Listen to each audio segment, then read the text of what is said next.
Pemirsa, kita kembali lagi dalam iNews Prime bersama saya Fani Imaniar. Ya pemirsa, rekonstruksi pembunuhan wanita cantik oleh mantan pacarnya digelar Polres Pandeglang, Banten. Saat rekonstruksi digelar, warga histeris dan meneriaki pelaku.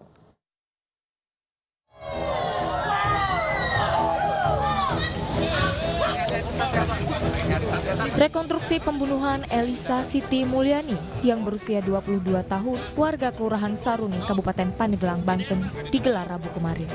Korban tewas di tangan pelaku yang merupakan mantan kekasihnya. Pembunuhan terjadi pada Rabu 8 Februari 2023 lalu. Korban tewas setelah dihajar menggunakan kloset bekas. Rekonstruksi digelar di 4 lokasi yang berbeda. Dalam beberapa adegan rekonstruksi, amarah warga tidak terbendung dengan teriakan-teriakan kepada pelaku saat menyaksikan proses rekonstruksi. Sebanyak 30 reka adegan yang diperagakan oleh pelaku, polisi mengawal ketat jalannya proses rekonstruksi.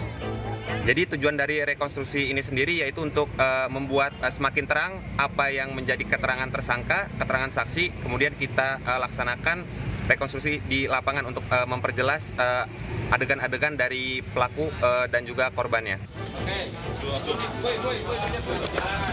Sementara itu, pengacara keluarga korban menyerahkan sepenuhnya proses hukum yang sedang berjalan terhadap pelaku kepada pihak penyidik. Unsur perencanaan ini harus dikaji dulu nanti. Maka dikaji, saya mempercayakan dengan tim penyidik. Sudah jelas kita bisa menelaah semua. Ya. Nanti ada kejanggalan nggak sih sebenarnya?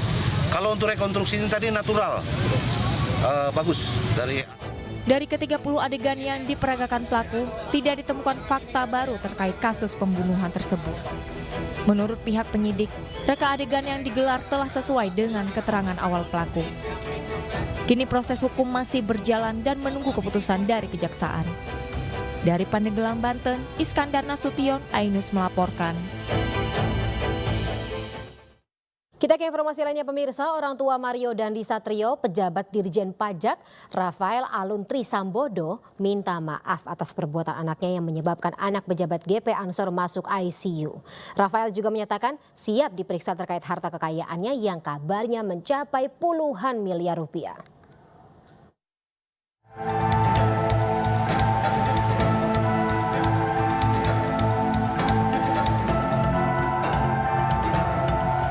Kepala Bagian Umum Direktorat Jenderal Pajak DJP Kemenko Kanwil Jakarta Selatan II, Rafael Alun Trisambodo, meminta maaf kepada keluarga David, PBNU, dan GP Ansor atas perbuatan anaknya yang bernama Mario Dandi Satrio.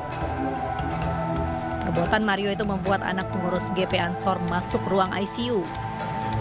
Selain itu, ayah Mario yang merupakan pejabat pajak menyadari perbuatan anaknya salah sehingga merugikan orang lain dan menimbulkan kegaduhan di masyarakat. Ia pun menyatakan akan menghormati proses hukum yang berlaku. Dan dalam kesempatan ini, saya juga ingin menegaskan bahwa hal ini merupakan masalah pribadi keluarga kami. Dan kami akan mengikuti seluruh proses hukum yang sedang berjalan sesuai dengan ketentuan yang berlaku. Rafael Alun Trisambodo juga meminta maaf kepada Kementerian Keuangan karena perbuatan anaknya berpotensi menurunkan institusi tempat Rafael bekerja. Rafael juga mengaku siap memberikan klarifikasi terkait harta kekayaannya yang mencapai puluhan miliar rupiah. Saya siap memberikan klarifikasi terkait harta kekayaan yang saya miliki. Saya siap mengikuti seluruh kegiatan pemeriksaan oleh Inspektorat Jenderal Kementerian Keuangan. Saya juga meminta maaf kepada keluarga besar Kementerian Keuangan karena dengan adanya kejadian ini berpotensi menurunkan reputasi institusi dan kepercayaan publik yang telah dibangun selama ini.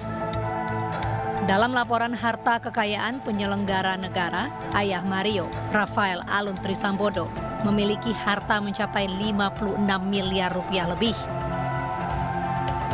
Sebagian besar harta kekayaan merupakan tanah dan bangunan.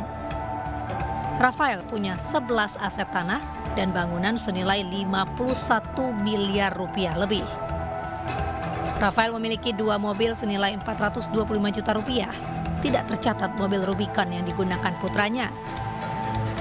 Rafael juga memiliki harta bergerak senilai 420 juta rupiah, surat berharga 1,55 miliar rupiah, kas dan setara kas 1,34 miliar rupiah, serta harta lain senilai 419 juta rupiah.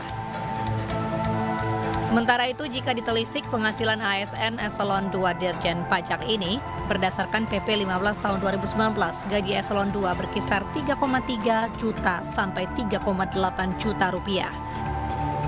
Sementara untuk tunjangan berdasarkan Perpres 37/2015 berkisar antara 56 juta hingga 81 juta rupiah.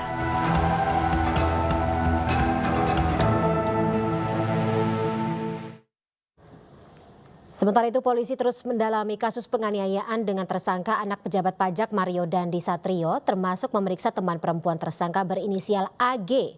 Sementara kondisi korban masih menjalani perawatan intensif di rumah sakit.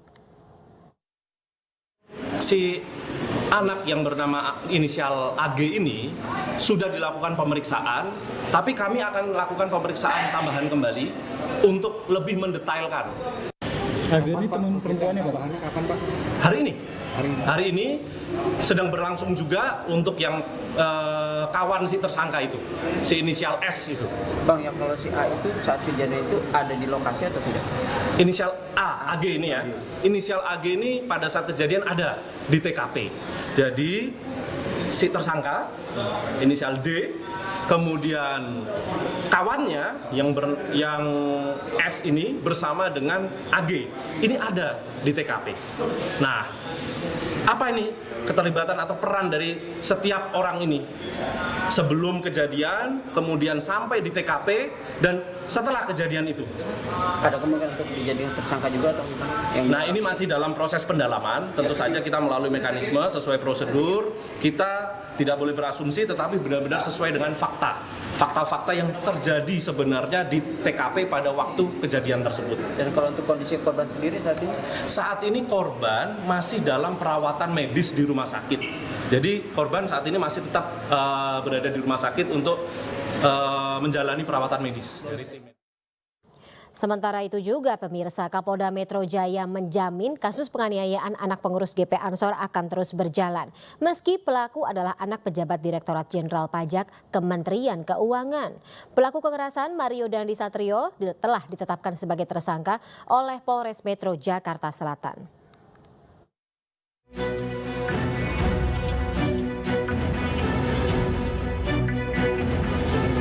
Polres Metro Jakarta Selatan menetapkan Mario Dandi Satrio, anak dari pejabat Direktorat Jenderal Pajak Kementerian Keuangan, sebagai tersangka dari aksi kekerasan pada David, seorang pelajar dan anak dari pengurus pusat GP Ansor. Kapolda Metro Jaya Irjen Polisi Fadil Imran mengatakan proses penegakan hukum di kasus kekerasan ini terus berjalan, salah satunya dengan penahanan pelaku yang sudah ditetapkan sebagai tersangka.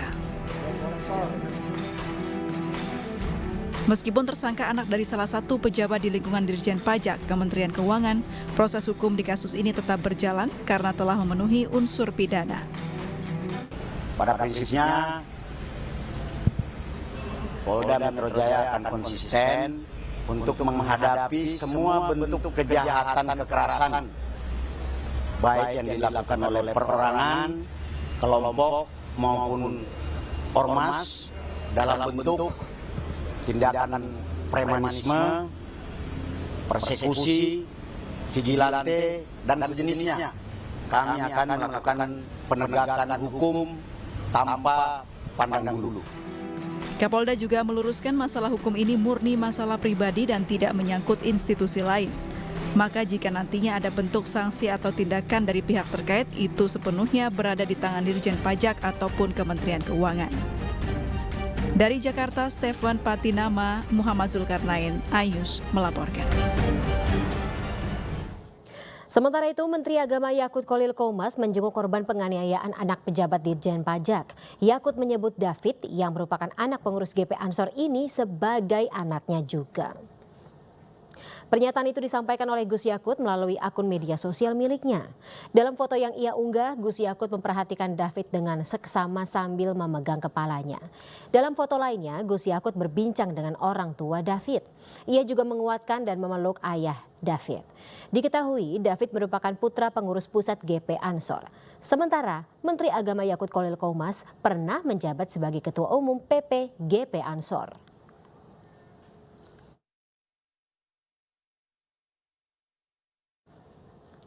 Kita beralih ke kasus lainnya pemirsa. Pengadilan Tinggi Bandung memutuskan 8 tahun penjara terhadap afiliator Quotex Doni Salmanan serta mobil dan rumah mewahnya disita negara.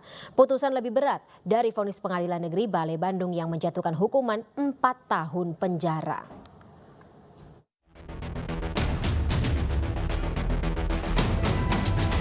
Doni Muhammad Taufik atau yang lebih dikenal dengan Doni Salmanan divonis lebih berat oleh Majelis Hakim Pengadilan Tinggi Bandung menjadi 8 tahun yang sebelumnya divonis 4 tahun oleh Majelis Hakim di Pengadilan Negeri Balai Bandung.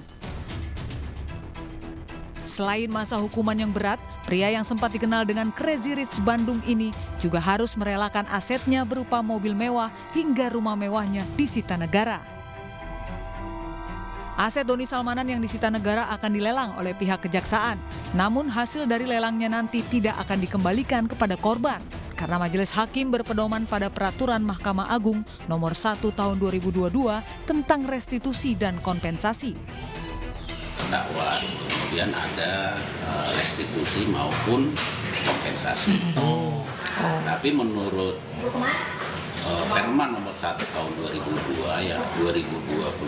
yang mengatur tentang restitusi maupun kompensasi, karena ini kejahatan perbankan tidak tercover oleh aturan yang disebutkan di dalam Perma itu. Dalam aturan tersebut, restitusi tidak dapat dilakukan terhadap perkara informasi elektronik dan tindak pidana pencucian uang. Sebagaimana diketahui, Doni telah terbukti secara sah dan meyakinkan bersalah melakukan tindak pidana tentang ITE dan tentang pemberantasan tindak pidana pencucian uang. Kita beralih ke informasi lainnya pemirsa. Terdakwa kasus korupsi lahan sawit PT Duta Palma, Surya Darmadi divonis 15 tahun penjara dan denda 1 miliar rupiah. Sebelum sidang dimulai, terdakwa sempat mengamuk di ruang sidang karena beralasan dipaksa mencabut pra peradilan tahun lalu.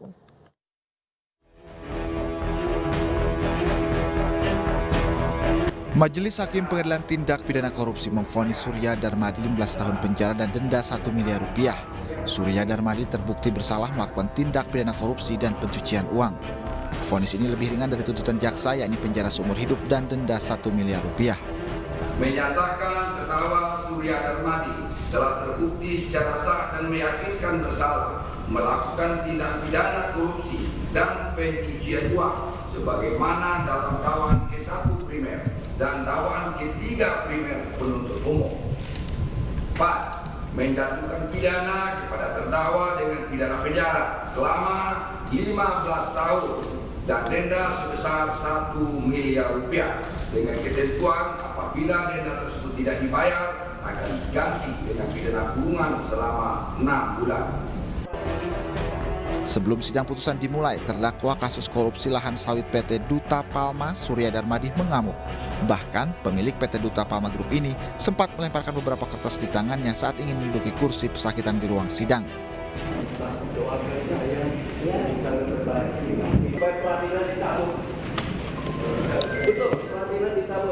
Terdakwa Surya Darmadi marah karena mengaku bahwa telah dipaksa mencabut pra peradilan tahun lalu.